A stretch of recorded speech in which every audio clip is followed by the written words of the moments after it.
কিছুদিন পূর্বে এক বক্তার মুখে শুনেছিলাম মৃত্যুর পর আপন ভাই বোনের নাকি আর কোনোদিন দেখা হবে না। এখন আমার জানার বিষয় হচ্ছে এই কথাটি কতটুকু সত্য, আর যদি সত্য হয়েও থাকে তাহলে কেন? রাসূল সাল্লাল্লাহু আলাইহি ওয়াসাল্লাম তো বলেছেন, যার সাথে যার মহব্বত তার সাথে তার কিয়ামত। প্রথম কথা হলো যে এটা সঠিক কথা না। যদি কোনো বক্তা বলেও থাকেন যে মানুষ মারা যাওয়ার পরে তার ভাই বোনের সাথে দেখা আর কোনোদিন হবে না, এটা সঠিক কথা না।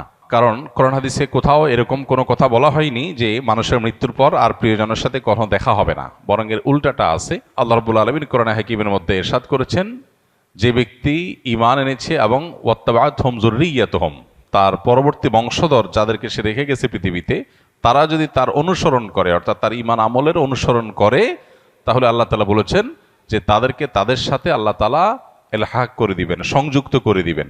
অতএব এই আয়াত বরং পরিষ্কার বলছে যে কোনো মানুষের মৃত্যুর পর তার আত্মীয় স্বজন বা যাদেরকে তিনি রেখে মৃত্যুবরণ করলেন, সে মানুষগুলো প্রিয়জনরা যদি তার আদর্শ অনুসরণ করে, অর্থাৎ ঈমান আমলের চর্চার মধ্যে থাকে, তাহলে তাদের সাথে কিয়ামতে বা আখিরাতে আল্লাহ রাব্বুল আলামিন তাদের সাথে সাক্ষাৎ এবং একসাথে থাকার সুযোগ আল্লাহ তাআলা দান করবেন। এটা এখান থেকে পরিষ্কারভাবে বোঝা যায়। আর এর পাশাপাশি নবী সাল্লাল্লাহু আলাইহি ওয়াসাল্লাম আরেকটা হাদিস আছে, আলমার ও মা'মান আহাব, অর্থাৎ মানুষ যাকে ভালোবাসে তার সঙ্গে সে থাকবে। সেটার একটা অর্থ হতে পারে যে একজন মানুষ যখন জাহান্নামী কোনো মানুষকে ভালোবাসবে, আপনি কার ফ্যান, কার ফলোয়ার, কাকে ভালোবাসেন, কাকে অনুসরণ করেন, এটার উপর নির্ভর করে আপনার গন্তব্য। একজন মানুষ যখন কোনো খারাপ মানুষ অনুসরণ করে, তখন তার সাথে কিয়ামত হবে, তার সাথে তার হাসর হবে, সে তার পরিণতি ভোগ করবে। আর কেউ যখন কোনো জান্নাতি মানুষকে ভালোবাসে, জান্নাতি মানুষ অনুসরণ করে, তখন সে তার সাথে জান্নাতে থাকার সুযোগ লাভ করবে। এখান থেকে পরিষ্কারভাবে বোঝা যায় যে কোনো বক্তা যদি এরকম কথা বলেও থাকেন তাহলে এটা সঠিক না। তবে হ্যাঁ, কিয়ামতের পর একজন মানুষ তার প্রিয়জনের সাথে তার সাক্ষাতের সুযোগ হবে না, বা গন্তব্য পৃথক হবে, যখন একজন জান্নাতি হবে আরেকজন জাহান্নামী হবে। এখন প্রশ্ন হলো যে আমার ভাই, আমার মা, আমার বাবা, আমার সন্তান কেউ যদি বেঈমান হয় আর সে যদি জাহান্নামী হয়, আর আমি যদি জান্নাতি হই, তো জান্নাতে তো আমার সুখ হবে না, আমার তো মনে কষ্ট থাকবে যে আমার প্রিয়জন জাহান্নামে। তো জান্নাতে তো কারোর কোনো কষ্ট থাকার কথা না।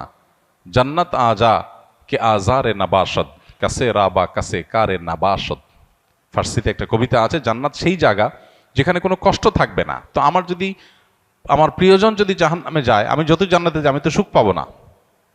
তাহলে আল্লাহ তাআলা আমাকে কিভাবে সুখী করবেন? উত্তর হলো, আল্লাহ রাব্বুল আলামিন আমাদেরকে জান্নাতে যখন নেবেন, বা আখিরাতের মারহালা বা স্তরগুলো যখন, লেয়ারগুলো যখন আমরা পার হব, আমরা দুনিয়ার মতো করে সেগুলোকে চিন্তা করি সাধারণত।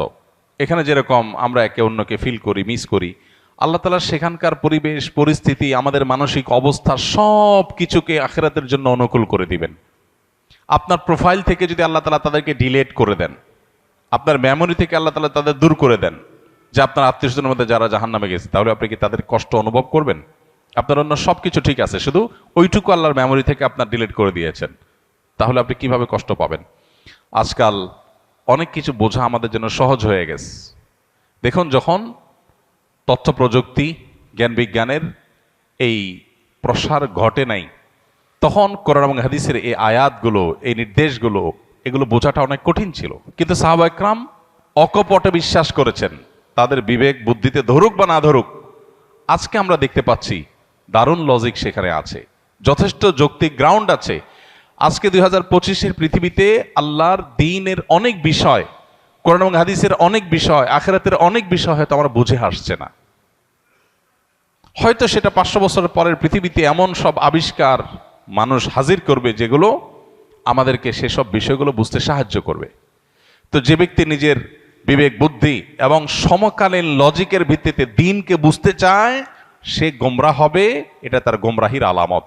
দ্বীনকে বোঝার জন্য কোনো লজিকের আশ্রয় নেওয়া, এটা কোনো বুদ্ধিমত্তার পরিচয় নয়। আমি আল্লাহর কাছে নিজেকে সারেন্ডার করব, কারণ আল্লাহ আমার সৃষ্টিকর্তা। আমি যদি আল্লাহর সব কথার লজিক ধরে ফেলতে পারি, তাহলে আল্লাহ কিসের আল্লাহ হলেন? নাউজুবিল্লাহ। আল্লামা ইকবাল বলেছিলেন, জু সমঝ মে আ গেই ও ফির খোদা কিউ কর হুয়া। যাকে আপনি বুঝে ফেলেছেন, রপ্ত করে ফেলেছেন, তার সমস্ত নির্দেশের যৌক্তিকতা, যথার্থতা, তার নিষিদ্ধের যৌক্তিকতা, যথার্থতা যদি আপনি ধরেই ফেলেন, তাহলে তিনি আর আল্লাহ হলেন কি? আল্লাহ তো তিনি যার সব আদেশের যৌক্তিকতা আপনার মাথায় ধরবে না। তিনি তো অসীম। আপনি যদি তার সব কিছুকে রপ্ত করে ফেলতে পারেন, তাহলে তিনি সীমিত হয়ে গেলেন। আপনার বুঝে আসছে না, এরকম অনেক বিষয় থাকবে, সেটা স্বাভাবিক। আপনি যার অধীনে চাকরি করেন, আপনার মালিক, কোনো অফিসে আপনি কাজ করেন, কোনো কোম্পানিতে কাজ করেন, আপনার মালিক আপনাকে অনেক কথা বলে যে কথার যৌক্তিক গ্রাউন্ড আপনি জানেন না। আপনাকে বলছে তুমি এই কাজটা করো, কেন করতে বলছে আপনি জানেন না। আপনার কাছে এর বাহ্যিক কোনো লজিক্যাল কারণ নাই, কিন্তু আপনি জানেন তিনি যেহেতু আমার মালিক, তিনি যেহেতু আমার চাইতে অনেক বেশি বোঝেন, অতএব নিশ্চয়ই তার কাছে কোনো গ্রাউন্ড আছে। বিধায় আমি তার অধীনস্থ হিসাবে শুধু দায়িত্ব পালন করি, হয়তো আমার বুঝে আসবে পরে। একজন গাড়ি চালক, একজন পিয়ন, তাকে বলা হলো যে ফাইলটা তুমি অমুক জায়গায় দিয়ে আসো, আবার নিয়ে আসো, আবার দিয়ে আসো, আবার নিয়ে আসো। তার কাছে মনে হতে পারে এটা তো অনর্থক কাজ, কেন দিয়ে আসছি, কেন নিয়ে আসছি, এর দ্বারা লাভ কি?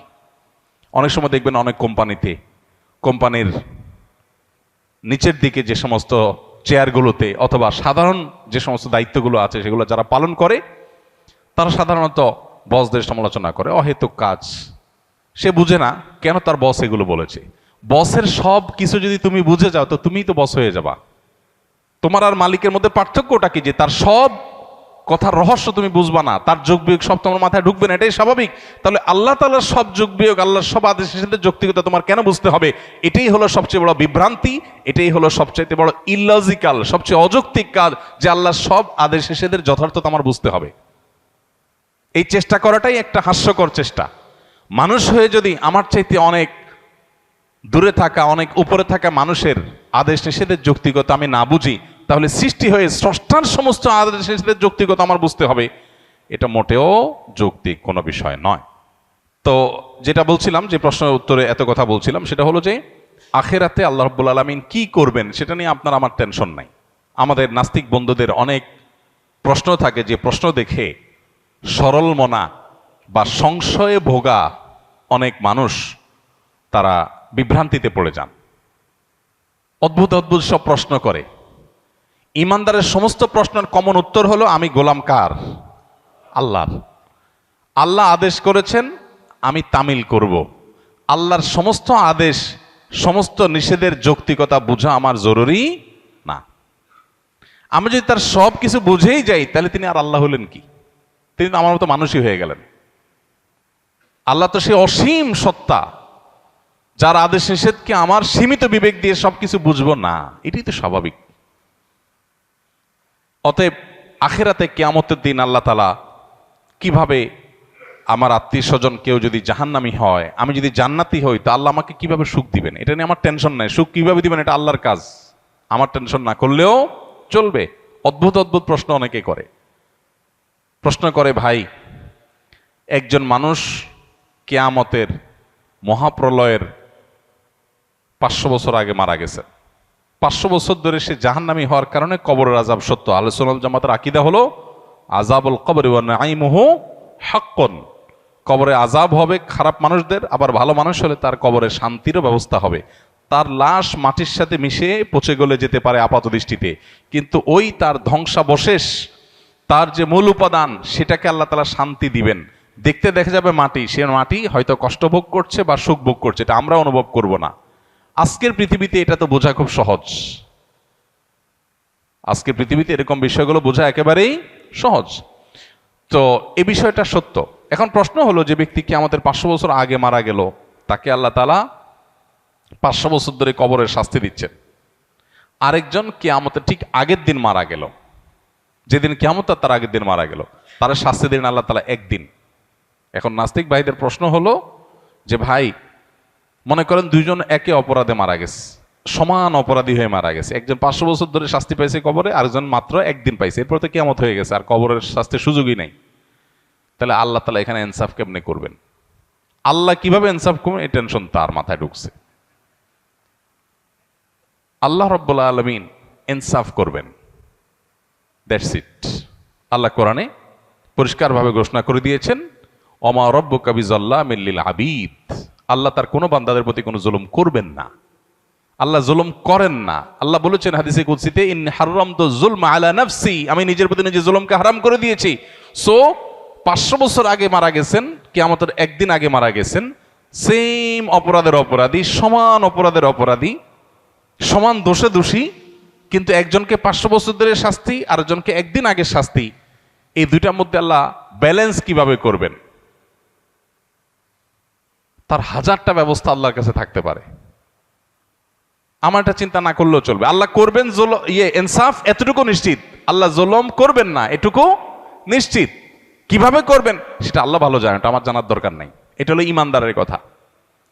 তারপরেও বুঝার জন্য ইব্রাহিম আলাইহিস সালাম যেরকম বলেছেন, আল্লাহ কিভাবে আপনি আবার প্রাণীগুলোকে একত্র করবেন, জীবিত করবেন, আমাকে একটু দেখান। আল্লাহ বলেছেন, আওয়ালাম তো মিন, তোমার কি ইমান নাই, ইমান আসে না, বিশ্বাস হয় না? বলছেন হ্যাঁ বালা ওয়াল্লাহ কিল্লিয়াতমাইন্না কালবি। আল্লাহ তাকে দেখাইছেন। তো বোঝার জন্য বলা। একজন মানুষকে 500 বছর ধরে শাস্তি দিলেন আল্লাহ তাআলা, আরেকজনকে একদিনে শাস্তি দিলেন।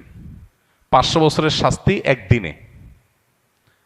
এই শাস্তির কোয়ালিটি দিয়ে দীর্ঘদিন ধরে দেওয়া শাস্তি আর অল্প সময় দেওয়া শাস্তি দুইটাকে সমন্বয় করা সম্ভব কিভাবে?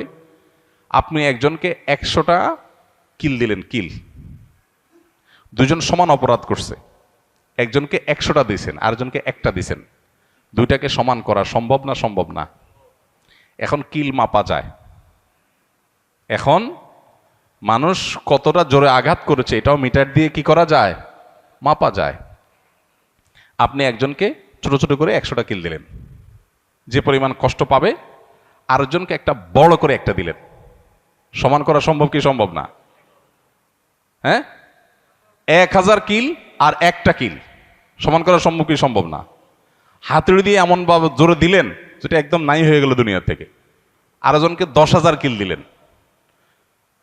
তো এই দুইটার মধ্যে যদি ব্যালেন্স করা সম্ভব হয়, তাহলে 500 বছর আগে মারা যাওয়া মানুষ আর কিয়ামতের একদিন আগে মারা যাওয়া মানুষের শাস্তির মধ্যে ব্যালেন্স করা কেন অসম্ভব হবে?